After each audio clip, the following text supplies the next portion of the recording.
नमस्कार। अभी तो आप नाश्ता खत्म हुआ है। नमस्कार नमस्कार। एक संक्षिप्त परिचय के साथ, मैं उद्धव राय, मूलतः गाजीपुर उत्तर प्रदेश, बनारस में एक छोटा सा आशियाना, और मार्च 2022 में संचार मंत्रालय के अधीन एक प्रतिष्ठान से मैं सेवानिवृत्त हुआ हूँ। सेवानिवृत्ति के उपरांत जो एक चर्चा में आई, जो भूमिहार ब्लड होता है, वो तब भी दौड़ रहा था, बहुत तेजी से दौड़ रहा था। वो ढूंढ रहा था कि हमारा भूमिहार समाज कहाँ है, और वो मिल गया। और वो मिला भूमिहार मंच बंगलुरु के तरफ से। मुझे ये बताने में कतई संकोच नहीं है कि हमारा ये भूमिहार मंच, मैं by the way executive body में भी हूँ। जो भी कार्यक्रम हुआ है अभी तक, उसमें हमारी समिति ने और हमारे समाज ने कार्यक्रम के बाद जितनी पारदर्शिता दिखाई है, उसकी सराहना जितनी की जाए कम है। और मेरा लगाव इस भूमिहार मंच से तब से जुड़ा हूं, और दिल से और तहे दिल से जुड़ा हूं। मैं जब भी मीटिंग होती रही, हमारे मित्र भाई लोग जो पीछे खड़े हैं, एक ऐसा संवाद हो रहा है जो अभी तक किसी ने नहीं किया है। आप लोग आ जाएं प्लीज, और सबके लिए लाभदायक है। इसमें 1 रुपया भी नहीं लगेगा और अरबों रुपया का फायदा है। तो मैं निवेदन करूंगा कि हमारे समाज के, हमारे भाई और छोटे भाई जो भी लोग हैं, आप लोग बैठ करके हमारे संवाद में सम्मिलित हों।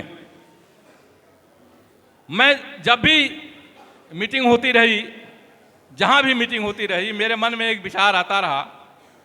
डॉक्टर साहब ने उस कड़ी में जरूर बोला इस बात को, और उस कड़ी में मैं हमेशा हमेशा परिकल्पना के साथ आता रहा कि हम समाज के लिए ऐसा कुछ काम करें जो समाज के लिए फलीभूत हो, और 2 परिवार को और बच्चे बच्चियों को एक शादी के माध्यम से सुदृढ़तापूर्वक जोड़ा जाए। और यह कल्पना शुरू से रही, जब भी मीटिंग होती रही। मुझे याद है पिछली मीटिंग राजेश रंजन जी के घर पे हुई थी, और वो मैं बहुत पुरजोर तरीके से रखा था कि हम ये समाज के लिए कार्यक्रम शुरू किया जाए। और सारे लोगों के पुरजोर समर्थन के साथ साथ मैं नारी शक्ति का आभार व्यक्त करता हूं कि उस दिन नारी शक्ति ने इसका समर्थन पुरजोर ढंग से किया है। और जो समिति की चर्चा थी कमेटी की, उस चर्चा के अलावा इस पर चर्चा होने लगी, और 1 घंटा चर्चा हुआ। तभी से मेरे दिमाग में बैठ गया, और समिति ने मेरे को जिम्मेदारी भी दे दी कि आप इस परिणय मंच के नाम से एक संस्था बनाइए। और आपको बताने में मेरी खुशी हो रही है कि बहुत कम दिनों में ही हमारे परिवार के 450 से ऊपर लोग जुड़ गए हैं। इसके बारे में हमने 2 परिचर्चाएं भी की हैं गूगल मीट के माध्यम से। उस परिचर्चा में भी काफी लोग शामिल हुए। उस परिचर्चा के माध्यम में मैं ये जरूर आभार व्यक्त करता हूं हमारे भूमिहार मंच के विशेष लोगों को, खास तौर से आदरणीय वीरेंद्र तिवारी जी, नरेंद्र भाई, और हमारे समिति के लोग और समाज के लोगों ने जो समर्थन दिया है, पुरजोर समर्थन दिया है, उस परिणय मंच आपका आभार व्यक्त करता है। ऐसी एक बात मैं कहना चाहता हूं, आज जो समस्या एक जटिल होती जा रही है, मैं डॉक्टर साहब का ध्यान आकर्षित करना चाहूँगा। जब हम लोग छोटे छोटे थे तो समाज में हमारे पिताजी वगैरह लोग बात किया करते थे, 18 साल के बाद, 16 साल के बाद शादियाँ ढूंढी जाने लगती थीं, 15 साल के बाद ही। और बच्चा अगर कोई गांव में अगर मैट्रिक कर लिया तो लोग सोचते थे कि अच्छा पढ़ाई कर लिया है। तब की बात कर रहा हूं मैं, जो हम लोग छोटे छोटे सुनते थे इस बात को। और अगर उम्र 22 साल हो गई तो लोग कहते थे कि एकर ब्याह ना हो, एकर उम्र 22 साल ढेर हो गई बा। लेकिन उस समय की शादियां आज भी फलीभूत हैं, चाहे एक आदमी नौकरी करता हो चाहे न करता हो। और उसी चीजों को देखते हुए आज हमारे बच्चे, आप क्वालिफिकेशन के मामले में देख लीजिए, B Tech, M Tech, double M Tech, D Litt, PhD, BCA, MCA, क्या क्या क्वालिफिकेशन नहीं है। लेकिन एक शादी ब्याह ऐसा है जो हमारे समाज के लिए कहीं न कहीं जटिलता बनती चली जा रही है, और इसीलिए यह निश्चय किया गया है।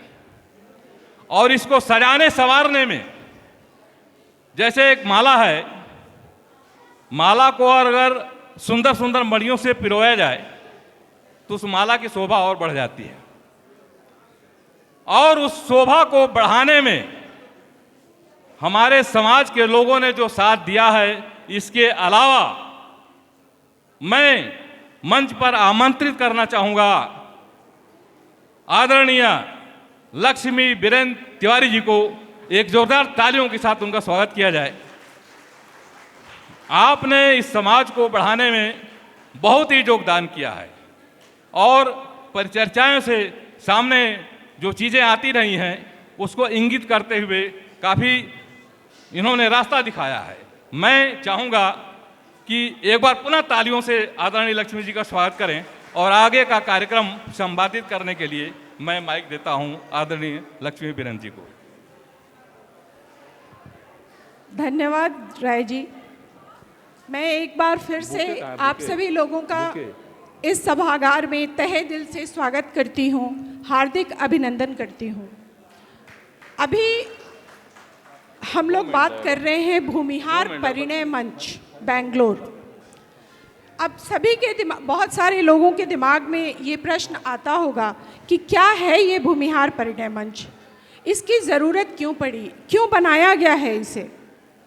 तो कुछ विशेष तो नहीं कह सकते, पर हाँ, आज बदलते हुए परिवेश में जो जटिलताएं आ रही हैं बच्चों के शादी विवाह के संबंध में, उसको ध्यान में रखते हुए इस मंच का गठन किया गया है, भूमिहार परिणय मंच।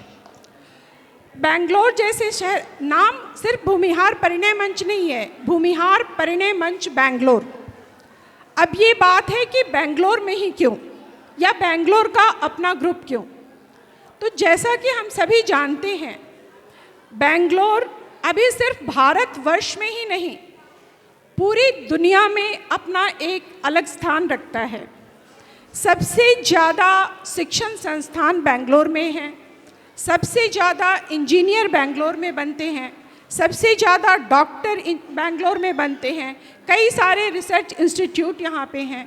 तो इस देश के कोने कोने से हमारे बच्चे इस शहर में पढ़ाई के लिए आते हैं, और पढ़ाई के बाद रोजगार भी अभी सबसे ज़्यादा बेंगलोर में ही है।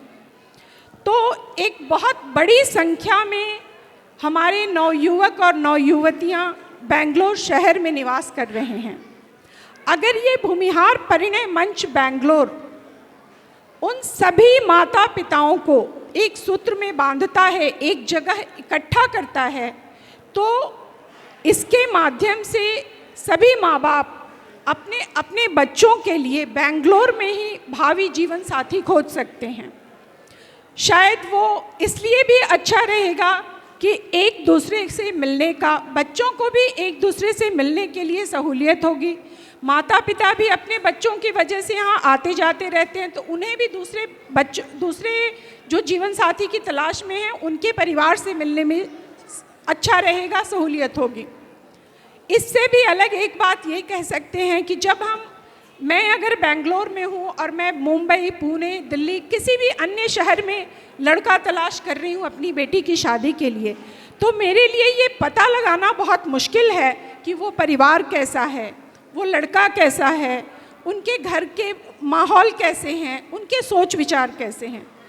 चूँकि बेंगलोर में अगर लड़के या लड़की दोनों के परिवार रहते हैं, तो हम कई सारे लोग एक दूसरे से कनेक्टेड हैं, डायरेक्ट नहीं भी तो इनडायरेक्ट, अपनी जान पहचान वाले लोगों के द्वारा भी हम उनके बारे में जानकारी हासिल कर सकते हैं।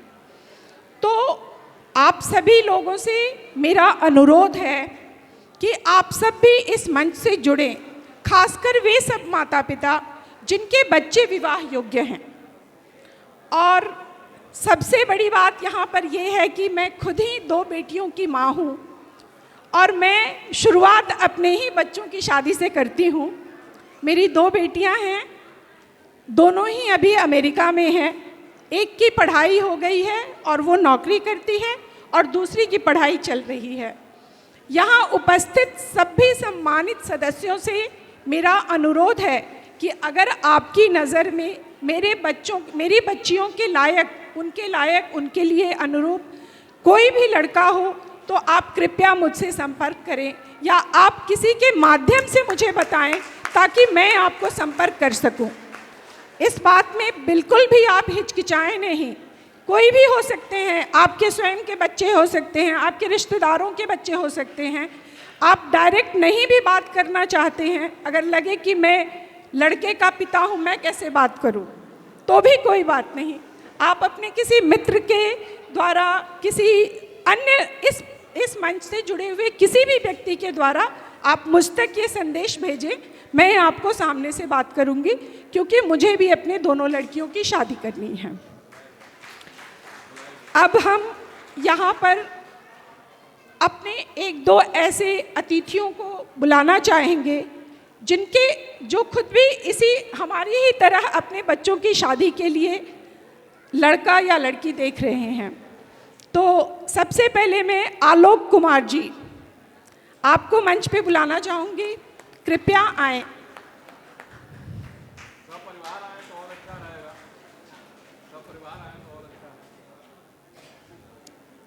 एक और माइक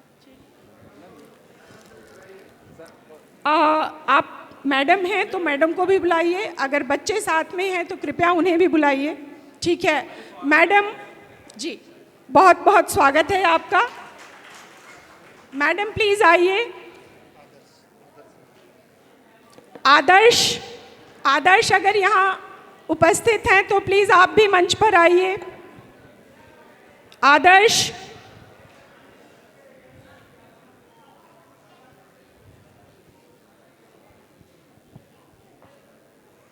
तो जब तक आइए आदर्श जी।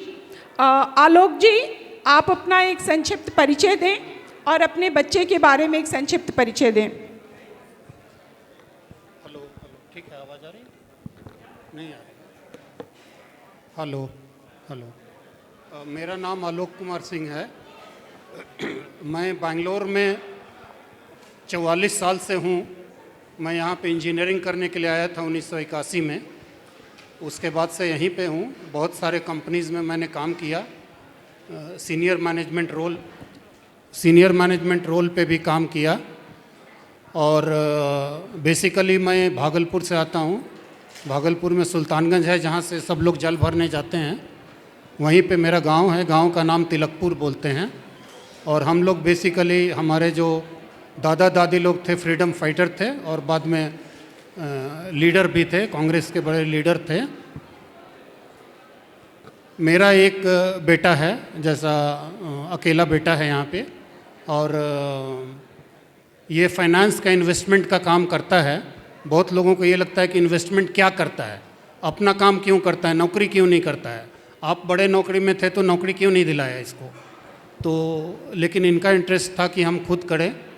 तो हमारा जो भी सेविंग्स था, इनका भी कुछ फोटोग्राफी का हॉबी था, जो भी पैसा था तो डाल के ये इन्वेस्टमेंट का काम खुद से कर रहे हैं और बहुत अच्छा कर रहे हैं। इन्वेस्टमेंट में ये है कि जो मार्केट में ही पैसा डालते हैं, इन्वेस्ट करते हैं, उसको स्टडी करते हैं, 5 साल के लिए 10 साल के लिए डालते हैं, जहाँ पे हमारा रिटर्न 7% 8% आता है पोस्ट ऑफिस बैंक में। आलोक जी, अब आप थोड़ा समय की कमी है, अब आप ये बताएं कि आप अपने बेटे के लिए किस तरह की लड़की देख रहे हैं, क्या विचार हैं आपके? नहीं, वही बोल रहा हूँ मैं वो हमेशा सोच रहा हूँ कि अगर बेंगलोर में लड़की मिल जाए तो हम लोग के लिए बहुत अच्छा है। क्योंकि बेसिकली हम लोग आज एक तरह से बेंगलोरियन हो गए, बिहार तो छोड़ दिए। तो आज खाना पीना भी अगर देखेंगे तो साउथ इंडियन हम लोग ज़्यादा खाते हैं कंपेयर टू नॉर्थ इंडियन। तो जो भी लोगों को लगेगा कि ठीक है हमारे लिए रिश्ता, तो हमसे कनेक्ट कर सकते हैं। जी। मैं ग्रुप में हूँ। जी, बहुत बहुत धन्यवाद। Thank you. Thank you. और आप भी अपना बनाए रखिए, जी। देखते रहिए ग्रुप में, और जो भी आपको सुटेबल लगे जी, आप जी। भी वहाँ संपर्क करें। धन्यवाद। Thank you. Thank you sir, thank you. अब मैं श्री कमलेश कुमार जी को बुलाना चाहूँगी, chief manager SBI, Shri Kamlesh Kumar जी।